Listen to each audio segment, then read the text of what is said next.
¿Qué tal? Buenos días, chicos. El día de hoy vamos a revisar esta clase que está relacionada con cambio climático y calentamiento global. Entonces vamos a empezar por hablar de el señor Mario Molina, el doctor Mario Molina Enríquez, este personaje tan importante para nuestro país. Desafortunadamente falleció el día 7 de este mes, 7 de octubre. ¿Y por qué es tan importante? Porque él fue uno de los mayores promotores de dar a conocer lo que es el calentamiento global y el cambio climático. ¿Okay? Entonces, él es un químico, él fue premio Nobel en 1995 y parte de su obra, gran parte de su obra, se encuentra en esta página de internet que vemos ahí, centromariomolina.org.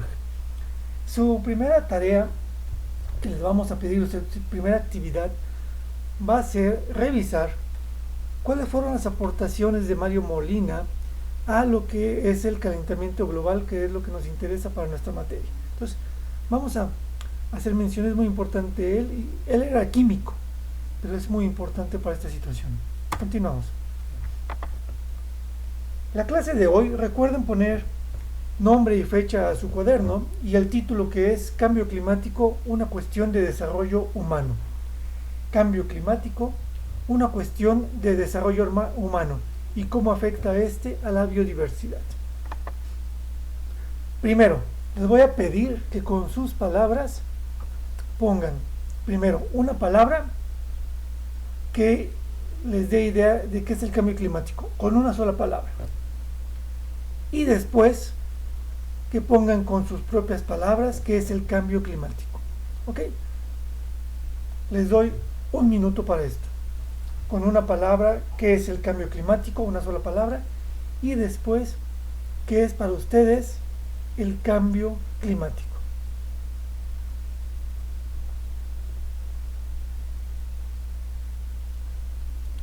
¿Qué es para ustedes el cambio climático?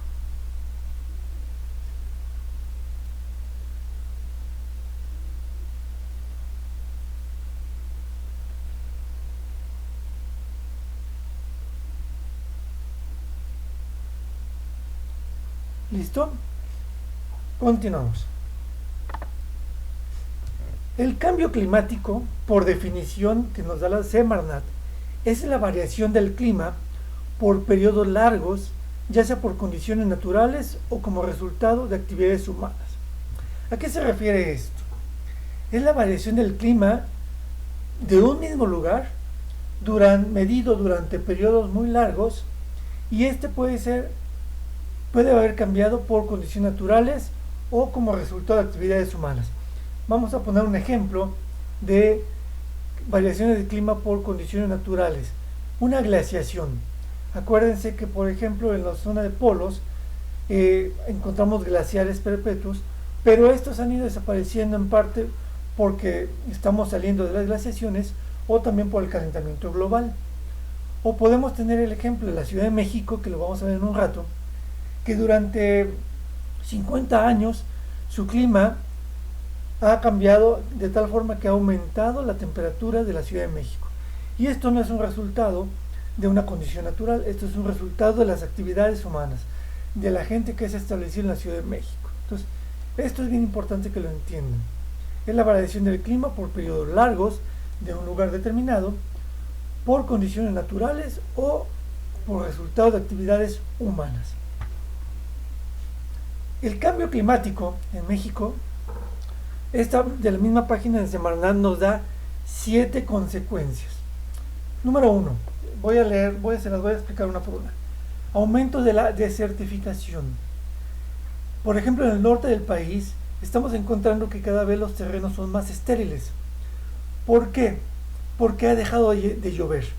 El cambio climático en el norte del país ha propiciado que actualmente ya no llueva de la misma manera que antes. Por lo tanto, ha habido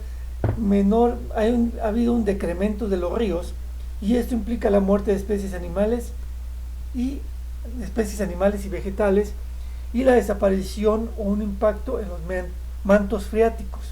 ¿Qué son los mantos freáticos? Los mantos freáticos es esta agua que se encuentra por debajo de la superficie de la Tierra. Son estas cisternas grandotas que vamos a tener abajo de la tierra y que regulan la temperatura. Al ir desapareciendo se aumenta considerablemente el calor y la temperatura de estos lugares.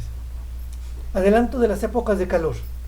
Igualmente en las regiones del norte del país, las temporadas de calor están comenzando mucho antes. Anteriormente estas empezaban en mayo y ahora están empezando en marzo y abril y solían terminar más o menos en julio, agosto, donde empezaban las lluvias, y ahora se están haciendo mucho más largas. Ahorita actualmente en el norte del país todavía son épocas de calor y esto obviamente aumenta la desertificación, que era el primer punto que estamos ahí, ¿no?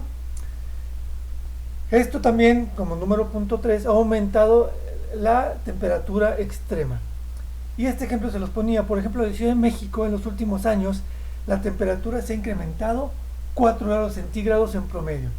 Parece poco 4 grados centígrados, pero 4 grados centígrados puede implicar la desaparición de especies, tanto animales como vegetales. Número 4, ha cambiado la forma en que llueve. Tanto en algunos lugares como en el norte del país ha habido un decremento de las lluvias. Pero ustedes lo han visto en las noticias últimamente, en Chiapas, en el sureste, Quintana Roo, Cancún, Tabasco, las lluvias se están incrementando poco a poco de tal forma que tenemos una gran cantidad de personas, 600,000 personas, hay un estimado, que están ahorita, que han perdido sus casas, sus pertenencias, que no pueden regresar, porque cada vez las lluvias son mucho más fuertes. Y esto también se ha dado por la forma en que llueve debido a las condiciones que hemos cambiado, bueno, las condiciones ambientales. Y esto ha sido también por el cambio climático. Ok, se han perdido los bosques y los bosques se han perdido por dos cosas. Una, porque la gente tala los bosques o porque también los bosques ya no se renuevan de manera normal, natural. También se han perdido por el problema de incendios forestales. ¿Okay? Lo podemos ver ahorita en Estados Unidos, que los incendios forestales se han incrementado de manera muy alta. ¿Esto por qué? Porque ha dejado de llover en algunas partes, los bosques se encuentran mucho más secos y cuando hay un incendio forestal, pues automáticamente los bosques se van a quemar mucho más rápido. Desaparición de glaciares.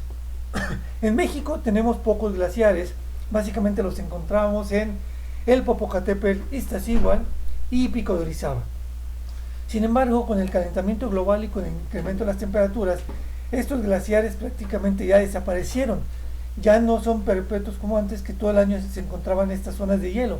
Ahora prácticamente hay épocas en que desaparecen estos glaciares y tienen que llegar las épocas frías para poderse renovar. ¿Okay? Y hay otra cosa que es bien curiosa, aparición de enfermedades. ¿Qué tiene que ver con el cambio climático? Hay un fenómeno bien chistoso que se ha encontrado en Chihuahua. Anteriormente no encontrábamos casos de dengue porque el mosquito Aedes aegypti no llegaba a Chihuahua por las condiciones climáticas. Ahora, como en Chihuahua se ha incrementado poco a poco la temperatura, el mosquito del dengue que originalmente se encontraba en Centroamérica, Sudamérica, se ha ido desplazando hacia el norte poco a poco. Por lo tanto, hemos tenido aparición de dengue, chikungunya ya en estados del norte de nuestro país que anteriormente no había.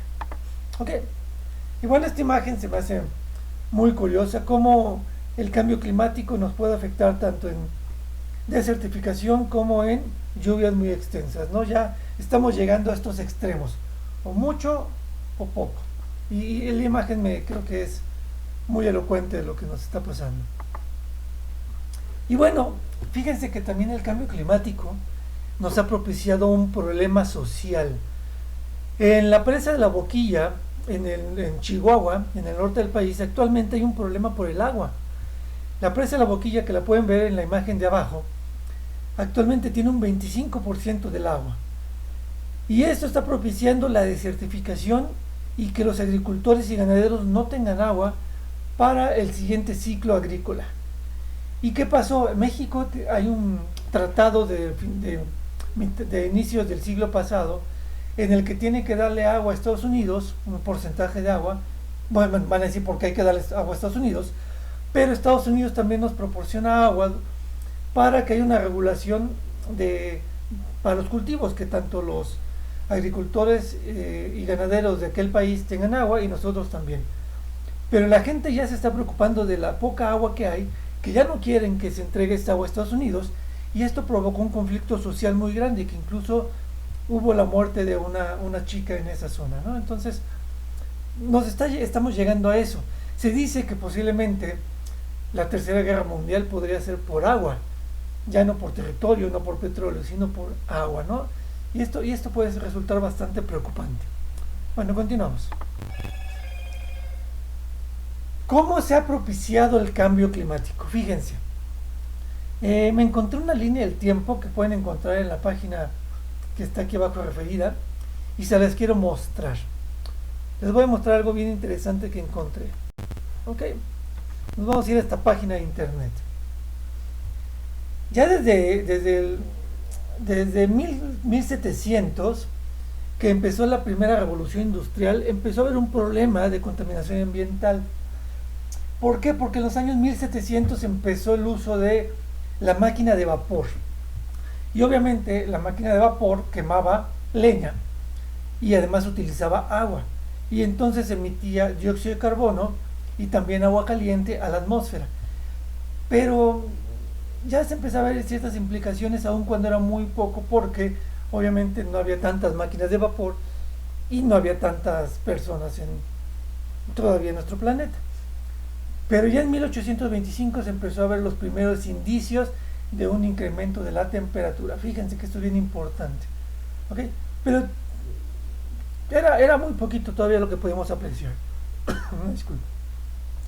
Vamos a avanzar un poco en el tiempo, en esta línea del tiempo. Y fíjense que no pasó mucho, ¿no? No hubo mucha preocupación por esto. En 1859 ya hubo una pequeña afectación de los gases emitidos. Fíjense, ya Tyndall demuestra que algunos gases bloquean la radiación infrarroja del Sol. Lo vamos a ver ahorita que veamos efecto invernadero. Y que señala ya que algún cambio en la concentración de estos gases podrían provocar el cambio climático. Pero solamente habla de que podrían, todavía no hay muchas referencias a esto. En 1870, con la segunda revolución industrial, que empieza la mecanización de los procesos, ya empieza a haber, fíjense, desde 1870, ya empieza a haber primero registros de lo que es la contaminación y el cambio climático. A finales de 1800 y a inicios de 1900 se empiezan a hacer algunos primeros cálculos, pero todavía tampoco le damos mucha importancia. Pero fíjense aquí lo que es bien importante. Ya en 1900, con el inicio de la Guerra Mundial, empieza a haber contaminación, se empiezan a desarrollar tecnologías basadas en la guerra. Se empieza en 1820 a empezar a explotar los campos petrolíferos del Golfo de México, que está el Golfo de Texas, está el Golfo de México. Pero miren aquí lo importante. A partir de mediados del siglo pasado es cuando este fenómeno empieza a ser preocupante. Vean cómo cambia nuestra línea del tiempo. Ya empieza a haber acciones globales, empieza a haber impactos, ya los científicos se empiezan a preocupar realmente. En 1950 empieza la Revolución Verde y también empieza toda esta producción en masa de los alimentos. Empieza a haber deshielos en 1982, ya se empieza a ver deshielos de los polos.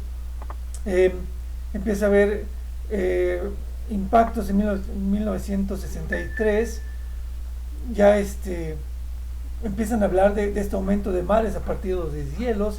Fíjense, es mucha la información que se empieza a generar, pero sin embargo es hasta 1992, bueno, también está el accidente nuclear de Chernobyl en 1996, pero es hasta 1992 que los países realmente empiezan a hacer algo por este calentamiento global.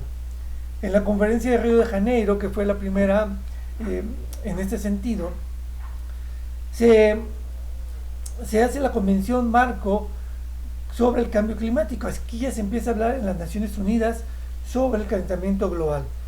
pero todavía no hay mucho peso. Estados Unidos todavía, bueno, curiosamente Estados Unidos es el que empieza a promover esto en 1900, perdón, en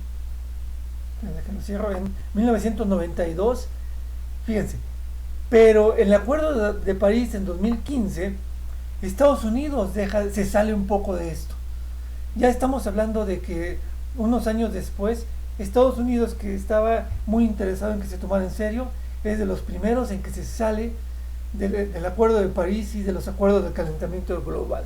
¿Y por qué hablo de Estados Unidos? Porque es uno de los principales aportadores de CO2, dióxido de carbono, a la atmósfera, ¿no? Voy a regresar aquí al protocolo de Kioto en 2005, en donde ya se establece como un trabajo para empezar a tratar de reducir las emisiones de CO2 y de metano y de óxido nitroso hacia la atmósfera. Entonces, es muy poco tiempo cuando nos empezamos a preocupar de esto realmente, ¿no? Estamos en 2020 y esto empezó en 1992. Bueno, esa línea de tiempo es muy interesante cómo se maneja. Seguimos. Aquí voy a repetir un poquito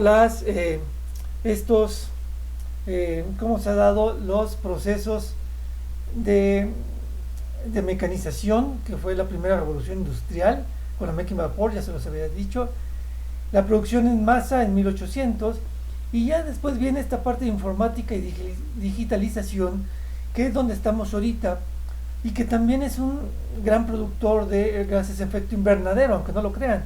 La producción de equipos, la masificación de la producción nos está llevando a emitir cada vez más gases de efecto invernadero en nuestra atmósfera. Ahora, ¿qué es el efecto invernadero? Vean esta imagen. Un invernadero está hecho para mantener ciertas condiciones ambientales en un cultivo. Y generalmente lo que se hace es mantener cierta temperatura en este espacio. Ahora vamos a pensar que nuestra Tierra es este espacio que tenemos abajo y la atmósfera es esta capa de plástico que vemos alrededor. Entonces, ¿qué está pasando actualmente? El efecto invernadero es un proceso natural que se daba antes de que el ser humano estuviera. ¿Cómo? Acuérdense que aquí está la superficie donde sembramos, vamos a decir, y esta atmósfera es el plástico que cubre a la Tierra. Normalmente el Sol emite una radiación y que calienta la superficie de la Tierra y que permite que haya ese calor necesario para la vida. Pero este plástico, que se llama atmósfera, también refleja cierta cantidad de radiación, la que es dañina, por ejemplo los rayos ultravioleta. ¿Qué está pasando ahora con los gases de efecto invernadero? Lo que está pasando con los gases de efecto invernadero es que están creando una segunda capa alrededor de nuestra atmósfera. Es como si le pusiéramos un plástico extra a nuestro invernadero. Y entonces ese calor que salía de la atmósfera ahora se está manteniendo. Y entonces ya no deja salir este calor y se regresa a la Tierra. Lo que está propiciando el calentamiento global. Está propiciando que cada vez se incremente la temperatura en nuestra Tierra. Antes estos gases salían de la atmósfera, ahora ya no, ahora se están quedando. ¿Cuáles son estos gases de efecto invernadero? Fíjense, el primero, CH4, que es el metano. CH4, metano, anótenlos. CH4, metano. Ok, metano. El N2O, que es óxido nitroso. Óxido nitroso, N2O, óxido nitroso, anótenlo muy bien. El tercero, CO2, que es dióxido de carbono. CO2, dióxido de carbono. Y por último, el O3, que es ay, se me fue el nombre, perdón, ahorita se los digo. Ay, se me fue su nombre. Bueno, ahorita se los digo. Okay. Y en esta imagen vamos a hacer un ejercicio que es su segunda tarea. Aquí hay 15 números, en los cuales van a escribir 15 cosas que provoquen el calentamiento global y la emisión de gases de efecto invernadero. ¿Ok? 15 cosas que provoquen el efecto invernadero y la emisión de gases que provocan el calentamiento global. Yo les voy a decir 3. El primero, las industrias. Ya me acordé el gas, es el ozono. El O3 es el ozono, perdón. Número 1, las industrias. Las industrias emiten gran cantidad de estos contaminantes. Número 2, los autos. Los autos son también grandes emisores de gases de efecto invernadero. Número 3, las actividades domésticas. Cuando cocinamos, entonces estamos emitiendo gases de efecto invernadero. Y fíjense que es bien importante porque son en promedio es un gran porcentaje, es un gran porcentaje de los gases de efecto invernadero que se están emitiendo. Les voy a regalar una cuarta para ayudarles. ¿Se acuerdan de las vacas que les comentaba en la clase anterior? Que las vacas emiten mucho metano. Ahí está, les doy 4. Las otras investíguenlo. Ya no les voy a ayudar. Bueno, una quinta, los incendios forestales. Ya no les voy a decir más. Les quedan 10 para completar. Ok, esa va a ser su segunda actividad de tarea. Ahora, ¿hacia dónde vamos? ¿Qué puede pasar con este calentamiento global? Fíjense, estamos en 2015 ahorita, perdón, 2020, estaba pensando en el protocolo de Kioto. 2020, y algunos científicos decían que para 2030 la vida se podía acabar como la conocemos. Pero yo creo que los seres humanos somos bastante inteligentes y podemos evitar esto. Pero sí nos están sucediendo cosas muy importantes, por ejemplo, inundaciones y estos incendios que son ahorita tan devastadores, ¿no? Y que están propiciando gran parte de los gases de efecto invernadero, ¿no? Y bueno, ya les había platicado de estas inundaciones que tenemos, por ejemplo, en el sureste del país. Y ahora, ¿qué vamos a hacer? ¿Qué podemos hacer desde nuestra trinchera, desde nuestra casa? ¿Qué podemos hacer, vamos a decirlo, como adolescentes, como niños y adolescentes que están en ese cambio? Una, nos podemos dedicar a protestar y protestar y protestar y nada más que protestar. Ahora imagínense una protesta que hace que las ciudades se colapsen, que se haga más tráfico y entonces se estén emitiendo más gases de efecto invernadero. Y además ahorita con la pandemia no nos vamos a poner a protestar. Esto obviamente no puede pasar ahorita, ¿verdad? Nos tenemos que quedar en casa. Podemos echarle la culpa a los partidos políticos, al PRI, Encuentro Social, PT, Morena, Alianza, PRD, a quien sea. Y eso es algo que hacemos generalmente los ciudadanos, nos las pasamos echando la culpa a los partidos políticos. Y esto no nos va a ayudar en nada. Claro, tienen que hacer su parte ellos, ¿no? Nos podemos echar a llorar, nos podemos poner así, vamos a echarnos a llorar y no hacer nada. O podemos empezar a hacer algo desde nuestras casas. Número 1, crear un compromiso. La crisis climática actual necesita personas que exijan acciones políticas a los gobiernos de los países. Ok, sí, ya les decía, podemos protestar, pero podemos exigirlo de una manera más civilizada, pero además tenemos que comprometernos nosotros mismos. Tenemos que empezar a cambiar nuestros hábitos. Tenemos que tener hábitos saludables, caminar, montar en bici en lugar de ir al coche a todos lados. Comer sano, comer cosas que no impliquen alimentos procesados que generen más desechos y contaminantes. ¿Ok? Ser participativos. Esto quiere decir que tenemos esta buena de ser participativos, que no se ve aquí porque está tapando mi pantallita. Vamos a quitarla de ahí. Requiere individuos, o sea nosotros, personas que contribuyan a un desarrollo sustentable de los países y de las comunidades. ¿Se acuerdan de esto? Por ejemplo, cuando hablamos de desarrollo sustentable, ¿se acuerdan de de nuestro experimento que tenemos aquí. Fíjense, mi plantita ya está creciendo, yo ya tengo aquí pequeñas lechuguitas creciendo, aquí se alcanzan a ver. Esto es parte de nuestra participación. Podemos generar composta en casa, como ya lo vimos, y vamos a evitar generar desechos. Y esta conciencia ecológica que es importante. Necesitamos amar y respetar a la naturaleza y ser un ejemplo. Tenemos que ser un ejemplo, como empezar a compartir todo esto con la gente que nos rodea. Tenemos que empezar a generar un cambio en nuestra familia. En nuestra propia familia tenemos que empezar a hacer un cambio. Y cuando logremos este cambio en nuestra familia, después ir haciendo este cambio o llevar este cambio hacia el resto de la sociedad. Esto es extremadamente importante. ¿Ok? Entonces, chicos, yo creo que tenemos aquí una tarea muy importante. Además de las actividades que les voy a dejar, tenemos que empezar a generar una conciencia de quiénes somos, a dónde vamos y cuál es el planeta que queremos dejar a las futuras generaciones. Recuerden, el desarrollo sustentable implica obtener beneficios, pero dejar que las próximas generaciones puedan satisfacer sus necesidades futuras. Muchas gracias, chicos, espero vernos el próximo jueves en clase. Nos vemos pronto, pásensela bien y sigan manteniéndose en casa. Hasta luego y hasta mañana.